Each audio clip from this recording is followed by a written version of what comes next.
On a chilly Monday morning in Oakland, California, the municipal courthouse buzzed with its usual activity. The old building's wooden benches creaked under the weight of waiting citizens, while fluorescent lights cast a harsh glow over everyone below. It was 9:45 a.m., and Courtroom 4B was about to witness an unexpected encounter that would change more than just one life.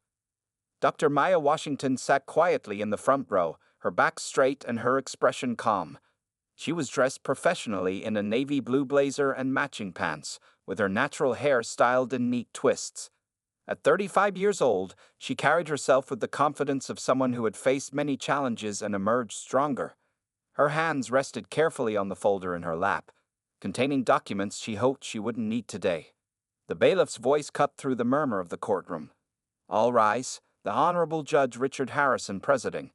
The sound of shuffling feet and rustling clothes filled the air as everyone stood. Judge Harrison entered, his black robe flowing behind him as he took his seat at the bench. At 58, his gray hair and stern expression gave him an imposing presence that had intimidated countless defendants over his 15-year career.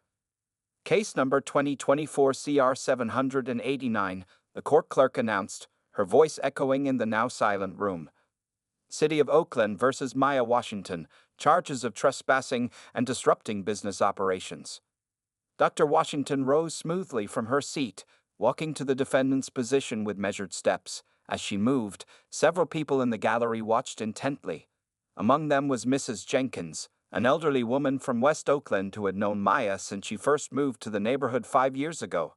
There was also Marcus Thompson, a local community organizer who had worked with Maya on various projects but never expected to see her in court. Judge Harrison looked down at the case file, his reading glasses perched on the edge of his nose. His eyes scanned the document quickly, too quickly. He had seen hundreds of protest cases before, and in his mind, this was just another one. The security footage photos showed the defendant at the entrance of Berkeley Chemical Corporation, standing with a group of protesters. His lips tightened slightly as he noted the destruction of property charges. "Ms. Washington," he began, emphasizing the Ms. without looking up, unaware of her credentials.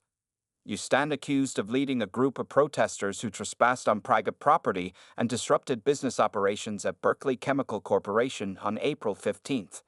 How do you plead?" The courtroom remained silent as Dr. Washington responded, her voice clear and steady. "Not guilty, Your Honor." There was no tremor in her voice, no sign of the nervousness that usually accompanied first-time defendants in his courtroom. This caught Judge Harrison's attention, making him look up properly for the first time. "You understand," he continued, his tone carrying years of practiced authority, "that we have video evidence of you and your group forcing your way onto private property, that your actions resulted in the company losing thousands of dollars in business operations." Dr. Washington stood her ground, her posture unchanged. "Yes, Your Honor, I understand the charges." Judge Harrison leaned forward slightly, his fingers interlaced on the bench before him. The morning light streaming through the high windows cast shadows across his face, highlighting the deep lines of disapproval. He had seen this scenario play out countless times. Protesters who thought their cause justified breaking the law, who didn't understand the consequences of their actions. "Given the evidence before me," he announced, his voice carrying the weight of authority, "and considering the cost to the business, I'm setting the fine at $10,000. This court needs to send a message that such disruptive behavior will not be tolerated in our city." A soft murmur rippled through the courtroom. Mrs. Jenkins clasped her hands together in worry, while Marcus Thompson shook his head slightly. The fine was unusually harsh for a first-time offense, and everyone knew it. But Dr. Washington's expression didn't change. Instead, she calmly opened the folder she had brought with her. "Your Honor," she said, her voice still steady, "before you finalize that decision, I believe there are some facts about this case that you need to know." The judge's eyebrows raised slightly, not used to such composed defiance. He had no idea that the next few minutes would completely change his perspective, not just about this case, but about his own deeply held assumptions. Judge Harrison shifted in his chair, visibly annoyed by what he saw as a delay tactic. The morning sun had grown stronger now, streaming through the high windows of courtroom 4B, casting long shadows across the worn carpet. He had 12 more cases to hear before lunch, and this one was already taking longer than he planned. "Ms. Washington," he said sharply, emphasizing the Ms. again. This court's time is valuable. If you have evidence pertaining to your case, it should have been submitted to the prosecution beforehand. He lifted his gavel slightly, a warning gesture that most defendants quickly understood. But Dr. Washington remained unruffled. She pulled out several photographs from her folder, each one carefully labeled and dated. Your Honor, I have here documented evidence of illegal chemical dumping by Berkeley Chemical Corporation, taken over a period of 6 months. Her voice carried across the courtroom, clear and professional. The prosecutor, James Mitchell, quickly rose to his feet. Objection, Your Honor. This is irrelevant to the charges of trespassing and property damage. His face was flushed, and his tie slightly askew, suggesting he hadn't expected any real challenge from this case. In the gallery, the tension grew. Mrs. Jenkins leaned forward, her aged hands gripping her purse tightly. Marcus Thompson had pulled out his notebook and was writing rapidly, his eyes darting between Dr. Washington and the judge. Other observers, who had come for their own cases, found themselves drawn into the unfolding drama. Judge Harrison's face darkened.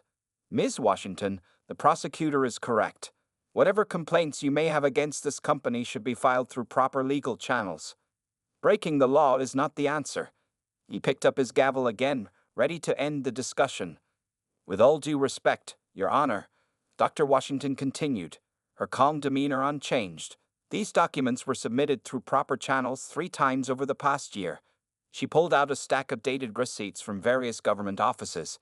Each time, the complaints were mysteriously lost or marked as insufficient evidence. The judge paused, his gavel hovering in midair.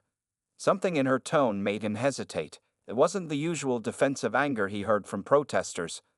This was different, methodical, professional, prepared.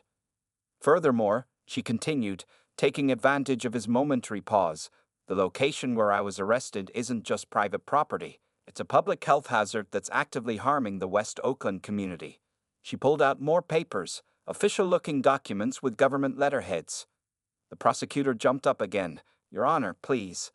This is clearly an attempt to turn a simple trespassing case into a publicity stunt.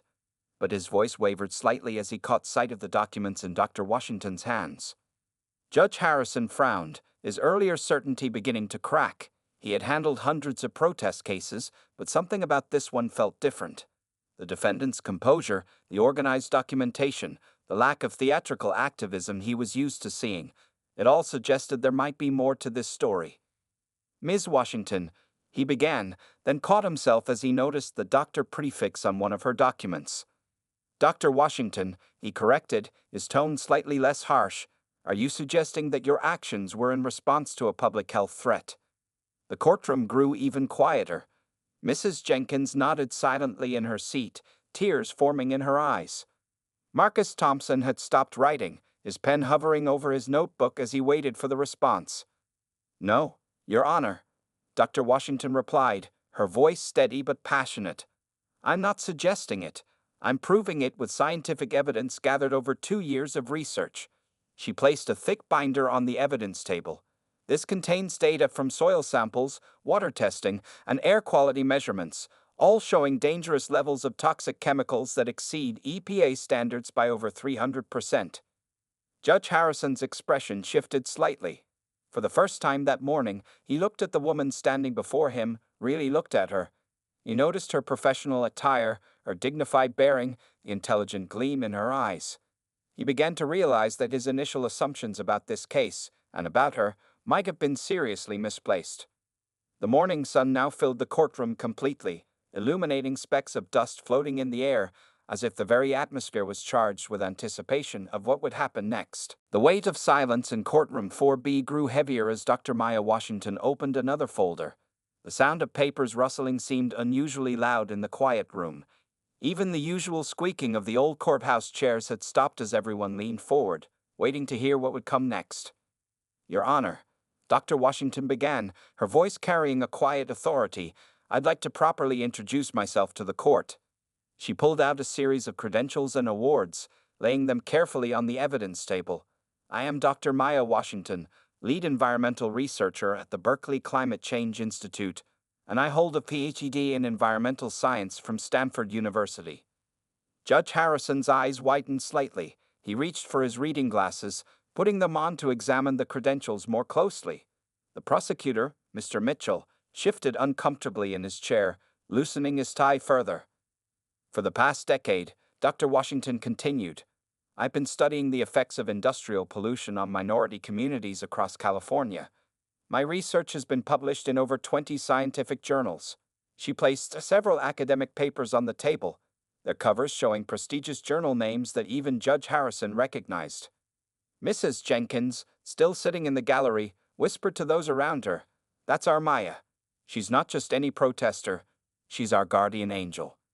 Several community members nodded in agreement, their faces showing pride. Dr. Washington pulled up a large map of Oakland on a portable display stand she had brought. Red dots marked various locations around the West Oakland area. These marks show where we detected dangerous levels of chemical pollution, she explained, her finger tracing a pattern that centered around Berkeley Chemical Corporation's facility. Last year, my team discovered that childhood asthma rates in neighborhoods surrounding the facility are 3 times higher than the national average. She placed medical statistics reports on the table. We also found increased rates of certain cancers and respiratory diseases in these areas, which are predominantly inhabited by minority communities. Judge Harrison removed his glasses, rubbing the bridge of his nose. The morning's simple trespassing case had transformed into something far more complex. He looked at the prosecution. Mr. Mitchell, were you aware of Dr. Washington's credentials and the nature of her research? The prosecutor stood, his face now visibly flushed. Your Honor, while Dr. Washington's credentials are impressive, they don't change the fact that she broke the law by trespassing. Actually, Dr. Washington interjected politely. According to Environmental Protection Act Section 1432, citizens have the right to gather evidence of environmental violations when there's reasonable suspicion of immediate public health risks. She handed a copy of the law to the bailiff, who passed it to Judge Harrison. Marcus Thompson, still taking notes in the gallery, smiled slightly. He had watched Dr. Washington teach environmental law to community members for years. Now she was educating the court itself. Furthermore, she continued, pulling out time-stamped photographs, our team detected dangerous levels of chemical emissions on the day of the alleged trespassing. These emissions exceeded legal limits by 500%. She placed an air quality meter reading next to the photos. We entered the property not to protest, but to gather critical evidence before it could be hidden or disposed of. The courtroom atmosphere had completely changed from an hour ago. Judge Harrison was now leaning forward, examining each piece of evidence with careful attention. The same man who had been ready to impose a harsh fine was now seeing the deeper story unfold before him. Your Honor, Dr. Washington said, her voice taking on a note of passion while maintaining its professional tone, I stand before you not as a reckless protester, but as a scientist and a concerned citizen. The real crime here isn't trespassing. It's the systematic poisoning of an entire community that lacks the resources to fight back through traditional legal channels. The sun had shifted in the sky, and the courtroom's lighting had changed. The harsh fluorescent glare was now mixed with natural light, illuminating Dr. Washington as she stood tall, surrounded by the evidence of her life's work. Judge Harrison looked at her with new eyes, seeing not the defendant he had prejudged, but a dedicated professional fighting for environmental justice. The courtroom's attention remained fixed on Dr. Washington as she moved to present her most compelling evidence. She opened a large metal case that had been sitting beside her desk, pulling out several sealed glass containers filled with water samples. These samples, she explained, holding up a container of murky brown liquid, were collected from the groundwater near Berkeley Chemical Corporation over the past 6 months. She placed them carefully on the evidence table, each bottle labeled with dates and location coordinates. The water should be clear, but as you can see, it's not.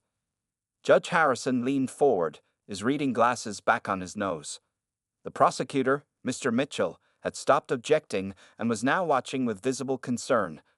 In the gallery, Mrs. Jenkins pulled out her phone and quietly showed her neighbor pictures of her garden's withered vegetables, victims of the same contaminated water. Dr. Washington projected a series of graphs onto the portable screen. These charts show the increasing levels of toxic chemicals in the soil and water over the past 3 years. She pointed to a sharp upward line that started in 2021. This spike occurred right after Berkeley Chemical Corporation doubled its production capacity. She then displayed photographs of children playing in a nearby park, followed by medical records with personal information carefully redacted. In this neighborhood, childhood asthma cases had increased by 200% since the facility expanded. Her voice remained professional, but her eyes revealed her deep concern. These are real children, real families affected by corporate negligence. Marcus Thompson stood up in the gallery. "Your Honor, may I approach?" After receiving a nod from Judge Harrison, he walked forward with a thick folder. As a community organizer, I collected statements from over 50 families affected by these pollutants. Dr. Washington nodded gratefully at Marcus before continuing. She pulled out a series of satellite images showing the factory at night. These thermal images, taken by environmental monitoring satellites, show chemical releases happening during the night shift, when the company thought no one was watching. The judge studied the images intently.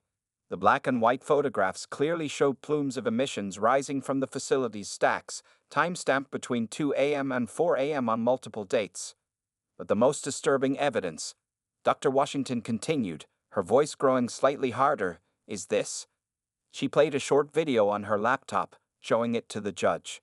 The footage, taken from her team's research cameras, captured trucks dumping barrels of waste into a hidden drainage system late at night. A gasp rippled through the courtroom. Even the bailiff, who had seen countless cases, raised his eyebrows in surprise. Judge Harrison's face darkened as he watched the video, his earlier skepticism completely gone. "We tracked these illegal dumping activities for months," Dr. Washington explained, showing a map marked with red dots indicating dump sites. "Each location corresponds to areas where we later found elevated levels of toxic chemicals." She laid out soil sample reports next to each marked location on the map. Mrs. Jenkins stood up slowly, her voice shaking with emotion. "Your Honor, may I speak?" After receiving permission, she walked forward with difficulty, leaning on her cane. "I've lived in West Oakland for 60 years. My grandchildren can't play in our backyard anymore because the air makes them sick. Dr. Washington is the only one who took our complaints seriously."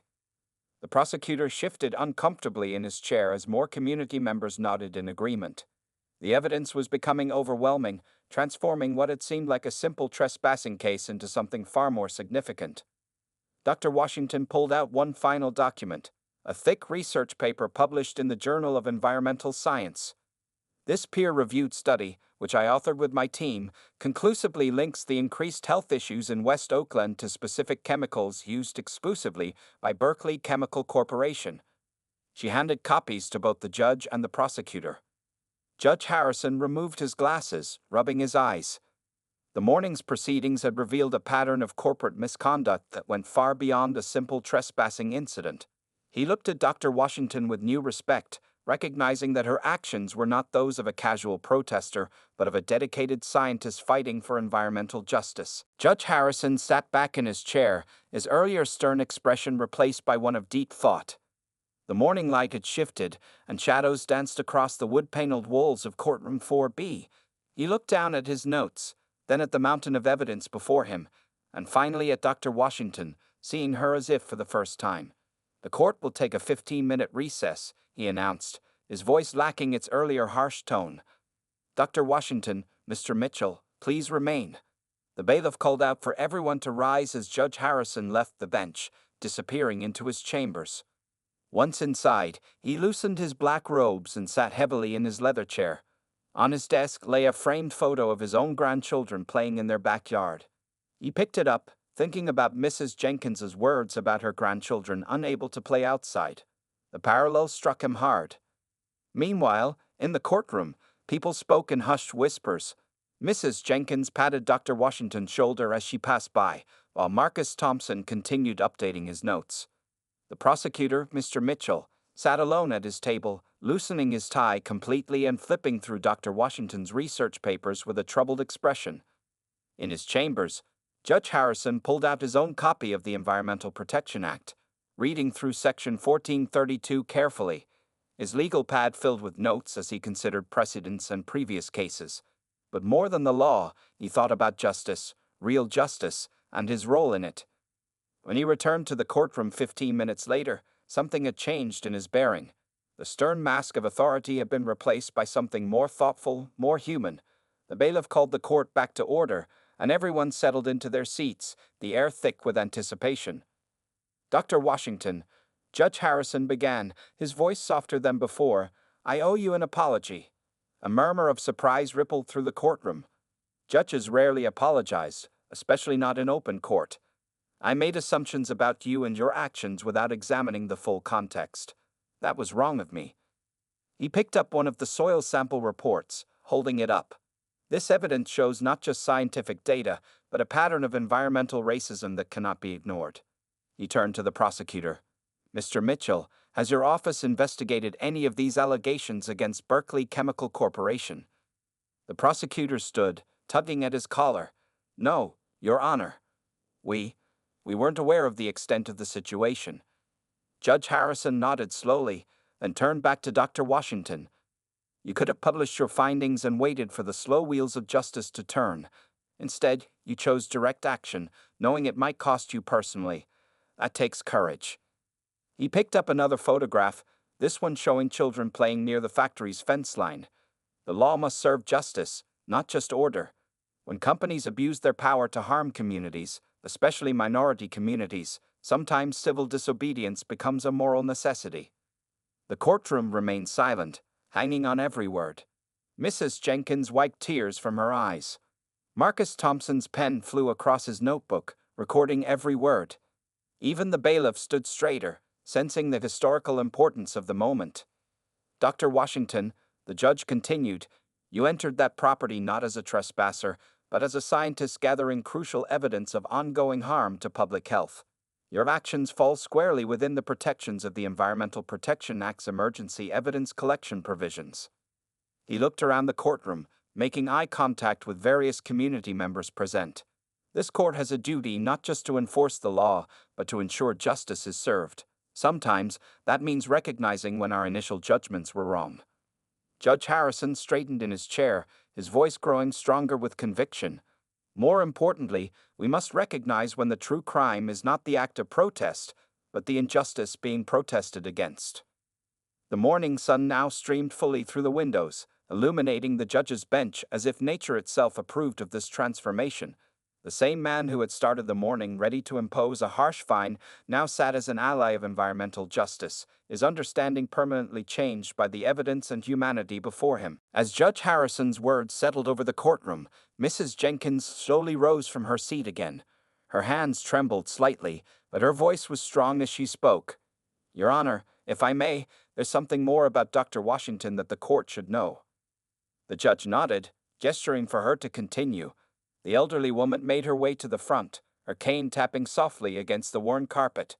Behind her, other community members stood up one by one, ready to share their stories. 3 years ago, Mrs. Jenkins began, my grandson Tommy couldn't breathe properly. The doctors kept giving him different medications, but nothing helped. She pulled out a small inhaler from her purse. That's when Dr. Washington came to our neighborhood meeting at the community center. Marcus Thompson stepped forward next, his notebook now closed. She didn't just come once, he added. Dr. Washington spent every weekend for 6 months testing our air, our water, and our soil. She used her own money to buy testing equipment for the community. A young mother named Sarah Rodriguez stood up, holding her sleeping toddler. When my daughter developed a mysterious rash, none of the doctors could tell us why, she said, her voice catching. Dr. Washington tested our tap water and found chemical levels that were off the charts. She helped us get a water filtration system installed. The prosecutor, Mr. Mitchell, watched silently as more community members came forward. Each person had a story about how Dr. Washington had helped them understand and document the environmental dangers they faced daily. James Cooper, a local high school science teacher, approached the bench next. Dr. Washington didn't just do research, he explained, pulling out a stack of educational materials. She created a citizen science program at our school. She taught our students how to monitor air quality and collect data. These kids aren't just victims anymore, they're young scientists fighting for their community. The judge examined the student projects, noting the careful methodology and clear presentations. Dr. Washington had turned the community's struggle into an educational opportunity, empowering the next generation to understand and combat environmental injustice. Maria Gonzalez, owner of the local grocery store, stepped forward with photographs. "Look at our community garden before and after the factory expanded," she said, laying out the pictures. The first showed lush vegetables and fruits, the second showed withered plants and discolored leaves. Dr. Washington helped us prove it wasn't just bad luck or poor gardening. She showed us how the soil had been poisoned. As each person spoke, the full impact of Dr. Washington's work became clear. She hadn't just gathered scientific data, she had given hope and knowledge to a community that had long been ignored by authorities. Robert Lee, a retired postal worker, shared his story next. "When my wife got sick, we thought it was just age," he said quietly. But Dr. Washington's research showed that our street had the highest concentration of toxic chemicals in the neighborhood. Thanks to her evidence, we got the medical care my wife needed. The courtroom fell silent as Dr. Washington wiped away a tear. These weren't just cases or statistics to her. They were people she had come to know and care about deeply. The community's support showed that her work went far beyond professional research. Judge Harrison listened intently to each testimony, his expression growing more determined with each story. The morning's proceedings had revealed not just environmental crimes, but also the profound impact one dedicated person could have on an entire community. Mrs. Jenkins returned to the front one last time. "Your Honor," she said, her voice full of emotion, "Dr. Washington didn't break the law that day at the factory. She upheld a higher law, the law of protecting her community, of standing up for those who couldn't stand up for themselves." The sunlight streaming through the window seemed to grow stronger, illuminating the faces of all those who had spoken. In that moment, Courtroom 4B wasn't just a place of law. It had become a forum for community voices that had too long gone unheard, united in support of the woman who had become their champion. Judge Harrison sat in thoughtful silence for several moments after the community members finished speaking. He then opened a thick law book on his bench, its pages marked with colorful sticky notes.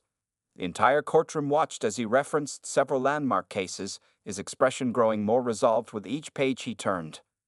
"Dr. Washington," he began, his voice carrying the weight of careful consideration, "your case has brought to mind several important legal precedents that this court must consider." He lifted a document, showing it to the court. The 1978 case of Environmental Defense Fund versus Southwestern Chemical showed that scientific evidence gathered through civil disobedience could be admitted in court if public health was at immediate risk. The prosecutor, Mr. Mitchell, shifted in his chair but remained silent. His earlier objections had been replaced by a look of growing understanding. Even he could see that this case was becoming a turning point in environmental law. Judge Harrison continued, pointing to another case file. In 2015, the California Supreme Court ruled in Martinez versus Pacific Industries that protecting public health could justify entering private property under specific circumstances. He looked directly at Dr. Washington. "Your actions align perfectly with these requirements." Marcus Thompson furiously scribbled notes as the judge spoke. As a community organizer, he knew these legal precedents could help other communities facing similar battles. Mrs. Jenkins smiled proudly, squeezing her neighbor's hand as they listened. "But perhaps most relevant," Judge Harrison said, pulling out a more recent case file, "is the 2022 decision in Community Health Alliance versus Riverside Manufacturing. That ruling established that environmental scientists have a special duty to document and report dangerous pollution levels, even when traditional reporting channels have failed." Dr. Washington nodded slightly, familiar with these cases. She had studied them carefully before taking action at Berkeley Chemical Corporation. Her preparation hadn't been just scientific, it had been legal as well. The judge then did something unusual. He stepped down from his bench, walking to the evidence table where Dr. Washington's research lay spread out. "This court is not just deciding a simple trespassing case today," he announced, picking up one of the soil sample reports. "We are establishing how our justice system responds when science and civil rights intersect with environmental protection." He turned to face the gallery, speaking directly to the community members present. "Throughout history, our legal system has had to evolve to address new challenges. The civil rights movement, women's suffrage, labor rights. All these causes required the courts to recognize when old laws needed new interpretations. The bailiff, who had seen thousands of cases in his 20 years of service, straightened his posture, sensing the historical importance of the moment. Even the court reporter paused briefly, making sure to capture every word perfectly. Today, Judge Harrison continued, returning to his bench, we face a new civil rights frontier, environmental justice. When corporations abuse their power to harm vulnerable communities, when they hide their actions behind property rights, the law must adapt to protect those who cannot protect themselves. He picked up Dr. Washington's published research paper, holding it up for all to see. Science and law must work together. We cannot allow property rights to become a shield for environmental crimes, especially when those crimes disproportionately affect minority communities. The sunlight streaming through the courtroom windows had reached its peak intensity, casting a warm glow over the proceedings. Judge Harrison looked at his watch, then at the faces before him, Dr. Washington's determined expression, the hopeful community members, even the prosecutor's thoughtful frown. This case, he declared, his voice firm with conviction, will serve as a precedent for future environmental justice cases in this district. When scientists like Dr. Washington take principled action to protect public health, they are not criminals. They are defenders of the public good, acting in the highest traditions of both science and civil rights. The courtroom remained perfectly still, everyone present understanding that they were witnessing a moment that would be referenced in environmental law cases for years to come. Judge Harrison's words weren't just clearing Dr. Washington's name, they were creating a legal shield for other scientists and activists fighting similar battles across the country. Judge Harrison straightened his robes and cleared his throat, preparing to deliver his final verdict.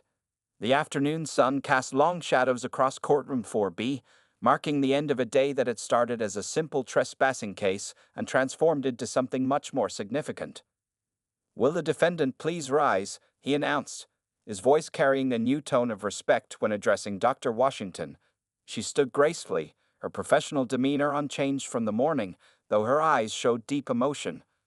Before I deliver my verdict, Judge Harrison began, I want to acknowledge something important. This morning, I walked into this courtroom carrying prejudices I didn't even realize I had. He paused, looking directly at Dr. Washington. I saw a black woman accused of trespassing, and I made assumptions. I was wrong. A murmur ran through the courtroom. Judges rarely admitted their biases so openly. Mrs. Jenkins dabbed at her eyes with a tissue, while Marcus Thompson's pen raced across his notebook, capturing every word. Today's proceedings have shown us that justice isn't just about following the letter of the law, the judge continued. It's about understanding the context, the science, and most importantly, the human impact of our decisions. He lifted the stack of evidence Dr. Washington had presented. The court has reviewed extensive scientific data, community testimony, and legal precedents. Based on this evidence, I am making the following rulings. The courtroom fell completely silent. Even the usual creaking of the old wooden benches stopped as everyone held their breath. First, all charges against Dr. Maya Washington are hereby dismissed. He paused as a wave of relief swept through the gallery. Furthermore, I am issuing a formal commendation for her dedicated work in environmental science and community protection. Mrs. Jenkins couldn't contain herself, letting out a quiet "Thank the Lord." Several community members reached over to squeeze her shoulders in shared joy. Second, Judge Harrison continued, his voice growing stronger, I am ordering an immediate investigation into Berkeley Chemical Corporation's activities. The evidence presented today suggests serious violations of environmental law that cannot be ignored. The prosecutor, Mr. Mitchell, nodded in agreement, already making notes on his legal pad.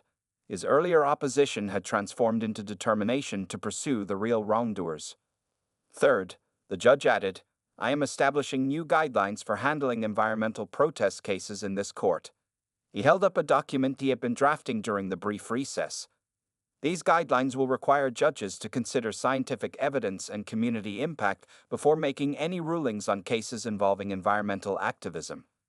Dr. Washington remained standing, her posture straight, but her eyes glistening with unshed tears. The victory wasn't just for her, it was for every community facing environmental injustice. Finally, Judge Harrison said, removing his reading glasses, I want this case to serve as a reminder to our legal system. When we see someone in our courtroom, we must look beyond our initial assumptions. We must see the whole person, the whole story. He turned to address the entire courtroom. Dr. Washington came here today facing criminal charges. She leaves as a hero who has helped establish new protections for both scientific inquiry and community health. The judge stood, adding solemnity to his final words. This court formally recognizes Dr. Maya Washington's actions as being in the highest tradition of both scientific integrity and civil rights activism.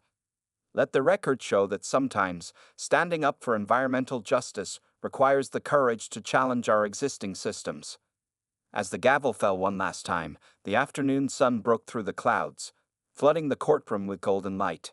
Community members rushed forward to hug Dr. Washington, while reporters who had gathered during the day hurried out to file their stories. Marcus Thompson approached Dr. Washington with tears in his eyes. "This isn't just a victory for West Oakland," he said. "This is a victory for every community fighting for environmental justice." Mrs. Jenkins was the last to reach Dr. Washington, embracing her tightly. "You stood up for us," she whispered, "and justice stood up for you." As people began filing out of the courtroom, Judge Harrison watched from his bench, knowing that this day would be remembered not just in legal textbooks, but in the story of how one determined scientist helped transform environmental justice in America.